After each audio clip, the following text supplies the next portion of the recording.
Hello दोस्तों, तो आपका स्वागत है आपके अपने चैनल टेक्निकल स्टडी पॉइंट पे। और आज एक नोटिस आई हुई है जो कि वेल की ओर से जारी किया गया है, जिसमें आपका जो पेपर हुआ था 8 अक्टूबर का उससे रिलेटेड है। तो वो जो है आपका एग्ज़ाम कैंसल्ड हो गया है। उसके बारे में देखें क्यों कैंसिल करा गया। एक्चुअली आपको पहले भी एक वीडियो अपलोड किया था जिसमें आपका लैंग्वेज का इशू बताया था, पर फाइनली जो है बहुत सारे उस पर ऑब्जेक्शन डाले गए हैं। और बहुत जगह पे जैसे हरिद्वार से आपका बहुत ऐसी चीज़ें करी गई यूनियन के द्वारा। तो ये ऐसे फाइनली, क्योंकि देखो कुछ चीज़ें होती है ना कि किसी को टाइम मिलना किसी को नहीं मिलना।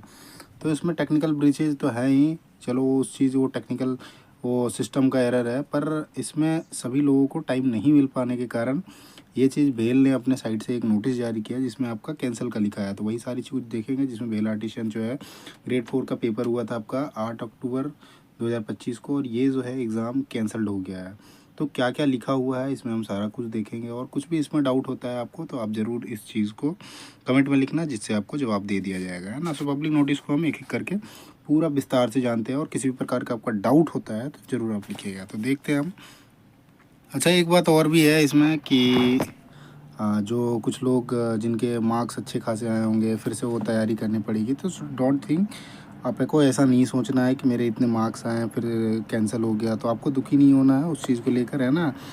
सो दोबारा तैयारी करो, आपका जल्दी ये पेपर जो है उसका डेट देगा, उसके बारे में हम देखेंगे। बाकी जिनका आप देखो जिनको उस चीज़ के लिए टाइम नहीं मिला वो तो दुखी हैं ही, है ना। बाकी इस चीज़ को मिलजुल के ही करने से सबसे बढ़िया होता है ना। सो हमें मैनेजमेंट के साथ ही जाना चाहिए इस चीज़ को लेकर, क्योंकि देखो एरर ऑफ मिस्टेक जो है ना किसी भी साइड से हो सकता है, और एरर ऑफ मिस्टेक जो है वो हुआ है, और उसी के कारण जो है ये कैंसिलेशन का नोटिस निकाल रखा है। तो इसको विस्तार से देखते हैं। सो ये हमारा है पब्लिक नोटिस जो आपका भेल के द्वारा जो है वो जारी किया गया है ना। सो 3 नवंबर को जो है ये नोटिस जारी किया गया, जिसमें लिखा है कि public sector enterprises the ministry of industries uploaded unwavering commitment to merit based transparent fair and equitable recruitment process. तो ये देखो, ये इसमें क्या है ना, इक्विटेबल रिक्रूटमेंट प्रोसेस नहीं हुआ है, जिसके कारण ये सारी चीज़ें आई है ना। ट्रांसपेरेंट हो गया, फेयर हो गया, ये सारी चीज़ें थोड़ी मिसकंडक्ट होता है उसी के लिए। आप देखिए यहाँ पर during the conduct of CBT जो हुआ था, सीबी आपका भेल आर्टिशन का 8 अक्टूबर 2025 को, जिसमें आपका टेक्निकल लैंग्वेज जो है मैपिंग में उसमें ग्लिच हुआ था, उनमें इसमें एरर हुआ था। जो तमिल के जगह पे जो है ना, जिन्होंने तमिल प्रेफर कर रखा था उनका क्वेश्चन जो है कन्नड़ा में आ रखा था, जो कन्नड़ भाषा है उसमें आ रखा था। उसके कारण जो है ना वेल ने 15 मिनट एक्स्ट्रा दे रखा था। इस 15 मिनट में देखो कुछ सेंटर में 15 मिनट मिले, कुछ सेंटर में नहीं मिले, है ना।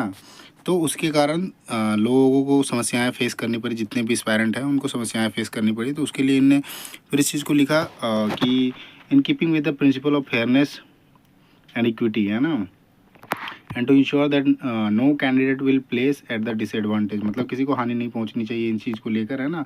All candidate are provided additional 15 minute of examination time to compensate for any time lost during the language selection process except for this isolated technical issue. अब देखो isolated technical issue, the examination process was conducted smoothly and transparently across all center, है ना।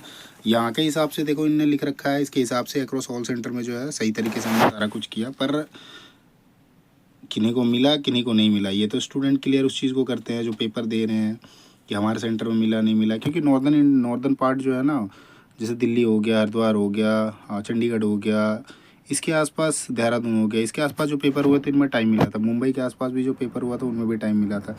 कुछ जगह जो है south के जो सेंटर थे, जैसे तमिलनाडु के अंदर सेंटर थे, तो वहाँ पे टाइम कहीं कहीं पर नहीं मिला हुआ था, है ना। यूपी के अंदर भी कुछ सेंटर थे जहाँ पे टाइम नहीं मिला था।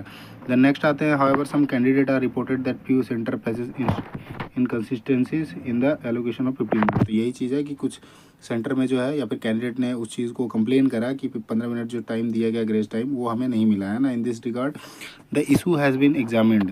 तो ये जो है इस चीज़ को दोबारा मतलब चेक किया जाए। And our examination service partner, जो इनका एग्जामिनेशन सर्विस पार्टनर है EDCL इंडिया, इनने करवाया था। As limited inform that this has result in non uniform assessment condition, है ना। तो ऐसा कंडीशन था, उसके कारण with no established mechanism to compensate candidate who did not receive the grace time. इन्होंने लिख रखा है कि हमारे पास ऐसा कुछ नॉन यूनिफॉर्म असेसमेंट कंडीशन था, जिसके कारण हमने जो है एस्टेब्लिश मैकेनिज्म जो भी हमने प्रोवाइड करने से सकते थे वो हमने किया। बाकी कैंडिडेट इसमें लिख रखा है कि establish mechanism to compensate candidate who did not receive the grace time, है ना। उसके बाद इनके हिसाब से तो नो कह रखा है, लेकिन देखो आगे फिर है in view of the above and to uphold public trust and ensure fairness as an ethical necessity. तो जो ऐसी एथिकल नेसेसिटी है और जो भी जो पब्लिक ट्रस्ट है उस चीज़ को भी मेंटेन रखना जरूरी है। इसलिए वेल आर्टिसन कंडक्ट जो है 8 अक्टूबर 2025 को जो पेपर हुआ था be annual fresh date of re examination. तो पेपर जो है ये 8 अक्टूबर को जो हुआ था वो कैंसिल करके दोबारा से आपका री एग्जामिनेशन कराया जाएगा। Film by well artisan vacancy shall be announce on well career website shortly. तो जल्दी ही आपको इसके लिए आपको टाइम दिया जाएगा एक, जिसमें आपका पेपर जो है दोबारा से होगा, है ना।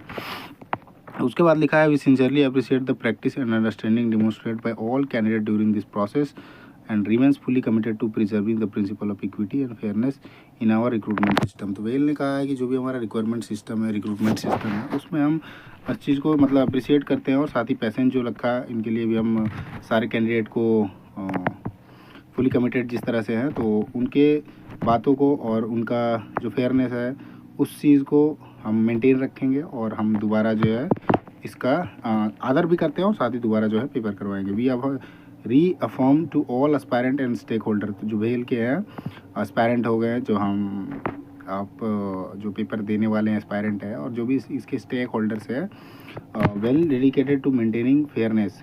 सो मेंटेनिंग वो फेयरनेस है, कंसिस्टेंसी हो गया, ट्रांसपेरेंसी हो गया, किसी भी प्रकार का उसमें लोचा जिसको बोलते हैं या फिर किसी भी प्रकार का जिसमें जैसे टाइम का हो गया, किसी को मिला किसी को नहीं मिला, तो वो ट्रांसपेरेंसी का नहीं हुआ, ट्रांसपेरेंसी बाहर हो गया, इक्विटी हो गया, और साथ ही एंड मेरिटोक्रेसी है ना in this recruitment process remains unwavering. So the organisation continue to work closely to its examination service centre, जो भी इसका था EDCIL इंडिया, उसके साथ to ensure that such technical anomalies are fully analysed and preventive safeguard are implemented so that no repeat incident of such a nature occurs in future examination। तो जो भी ये टेक्निकल ब्लीच हुआ है, glitch हुआ है, उस चीज़ को दोबारा ना हो उसके लिए EDCIL जो इंडिया कंपनी लिमिटेड है इसके साथ उनने बात की और उन्होंने इस चीज़ को कंफर्म किया और यही कुछ सारा कुछ था। तो आपका एग्ज़ाम जो है आपका कैंसिल हो गया है और साथ ही आपका पेपर जो है जल्दी आपको बता दिया जाएगा कब होगा। बाकी जो भी एडिशनल इन्फॉर्मेशन कुछ चाहिए होगा और अपडेट चाहिए होगा तो आप ये करियर वेल.in/index.jsp है, इस पर आप विज़िट करके रेगुलरली आप चेक कर सकते हो। बाकी इसका PDF चाहिए होगा तो PDF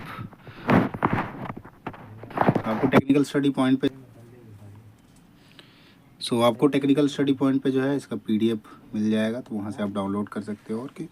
और जो भी डाउटेड होते हैं वो तो स्टार्टिंग में जैसे कहा था, फिर से मैं दोबारा कहता हूँ, किसी भी प्रकार के डाउट है तो आप ज़रूर कमेंट करें। बाकी आप वेल की वेबसाइट पे भी विज़िट करके चेक कर सकते हो, है ना। ये आपको PDF जो है मिल जाएगा आपका टेक्निकल स्टडी पॉइंट पे, वहाँ से आप डाउनलोड कर सकते हो। बाकी इसके क्लासेस जो भी आपको वेल आर्टिसन के देखने हैं, फिटर के हो गए, वेल्डर के हो गए, टर्नर के हो गए, मशीनिस्ट के हो गए, वो कुछ अपलोड कर रखा है। वर्कशॉप कैलकुलेशन का सबके लिए बढ़िया है। कुछ और भी चाहिए कर दूंगा तो वहाँ से आप उस चीज़ों को देख सकते हो, है ना।